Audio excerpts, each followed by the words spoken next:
From the Independent Times Newsroom, this is an audio edition of our latest report, published on April 21st, 2026, narrated for you to take the news on the go. I'm Lisa Singer, Editor-in-Chief of Independent Times News. Thank you for joining us. From the political standoff in the Senate to the historical evolution of mail-in voting and the technical battles over voter rolls, the Save America Act remains hotly contested. Today, we reach the final question. Is there a path forward that secures our elections without sacrificing access for millions of voters? While partisan rhetoric suggests an impossible choice between security and participation, a growing body of data points towards a middle ground. We're looking at the evidence-based solutions that most Americans, regardless of party, actually agree on. It's time to move past the spin and look at the systems that could actually work for every voter. Today, Leila Gulen joins us to narrate the conclusion of our series, Part 4, The Middle Ground for Secure Voting. Every election cycle, women and girls quietly visit Mount Hope Cemetery in Rochester, New York, leaving bright "I voted" stickers on the headstone of Susan B. Anthony. In 1872, Anthony and 14 other women registered and voted in the presidential election at a time when women lacked full voting rights under the law. Anthony was arrested, tried, and convicted of illegal voting. She refused to pay the fine, declaring she would, quote, "never pay $1 of your unjust penalty," end quote. Anthony died in 1906, 14 years before the 19th Amendment granted women the right to vote in 1920. Anthony's story illustrates a recurring theme in American democracy. Progress often demands persistence from those who may not live to witness the outcome. The stickers left at her grave today serve as quiet acknowledgments of that long arc, inspiring pride and hope in ongoing efforts for voting rights. The debate over voting rights has long centered on expanding access. As we explored in depth in Part 2 of this series, the last major federal effort came in 1993 with the National Voter Registration Act, known as the Motor Voter, which made it easier to register by linking the process to driver's license applications and other government services. Now, for the first time in decades, the federal government is moving in the opposite direction, from expanding access toward tightening security. That shift lies at the heart of the current fight over the Save America Act, which passed the House on February 11, 2026, by a vote of 218 to 213, and the executive order signed on March 31, 2026, directing federal agencies to share citizenship data with states. Proponents view these measures as essential safeguards against inaccurate voter rolls. House Speaker Mike Johnson, after the House passage of the bill, stated, quote, "proof of citizenship and photo ID to vote. Everyone in the country understands the necessity of that and understands how simple it is and how important it is," end quote. Critics, however, argue that the changes could impose new burdens on eligible citizens. Senator Dick Durbin of Illinois has been one of the most forceful opponents, stating, quote, "this legislation is voter suppression, plain and simple. It creates unnecessary hurdles that would disenfranchise millions of eligible voters, including married women who change their names, seniors, students, and naturalized citizens whose records may not perfectly match federal databases," end quote. Independent voters, who now make up nearly half the electorate, often serve as a pragmatic counterweight to partisan intensity.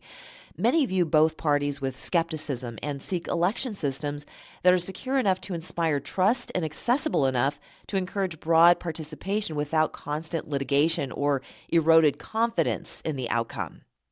Here are the worst parts of the bill that really must be addressed. Independent reviews of the bill, including work by election attorney Jenny Cohn and Van Jones, point to several provisions that could create real headaches for millions of eligible voters. These aren't small technical glitches. They're the main reasons many people say the bill, as written, could cause more problems than it solves.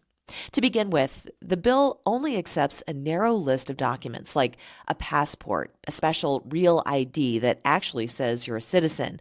Only a few states issue those. Or a photo ID paired with a matching birth certificate.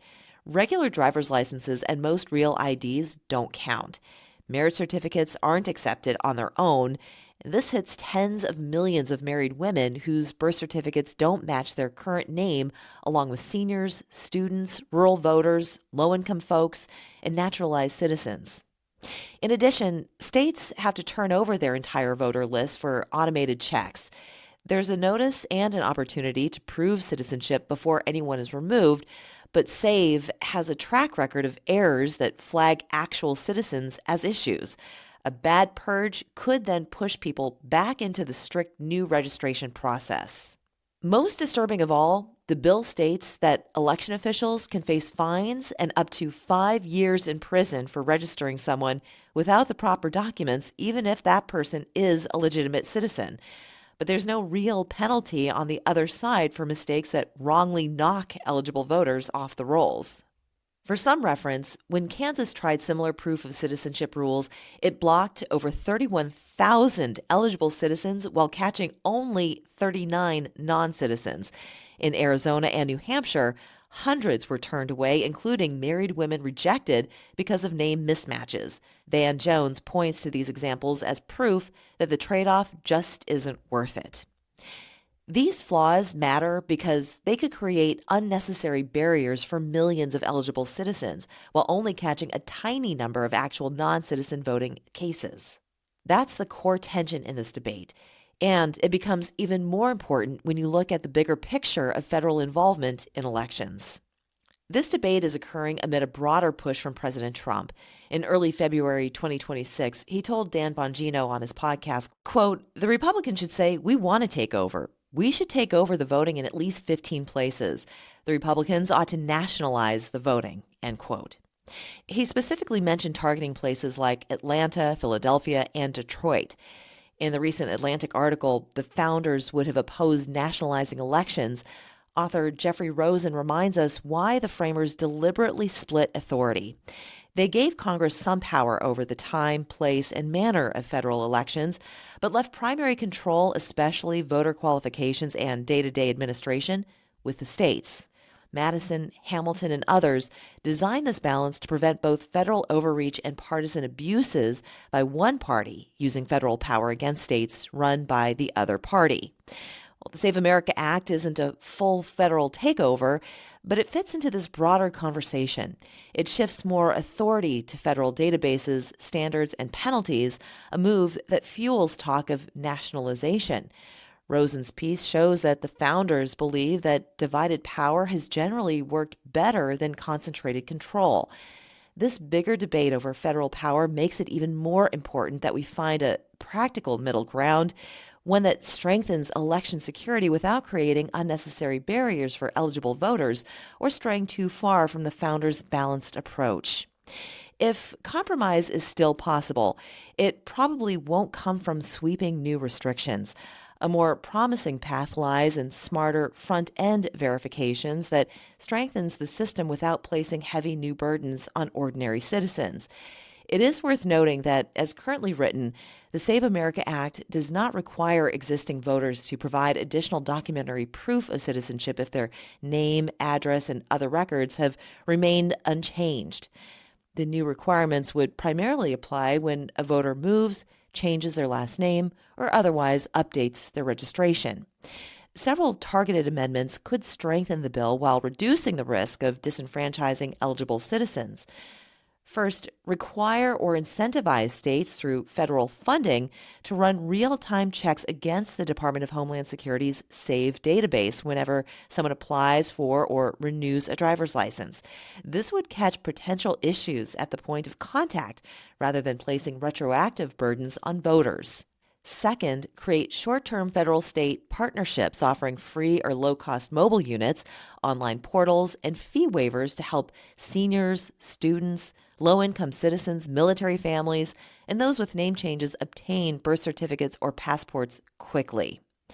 Third, the 19 states plus Washington, D.C. that issue licenses to non-citizens should be required to or incentivized to print bold, unmistakable language such as "not valid for voting" or "not for voter registration" in prominent text on these cards.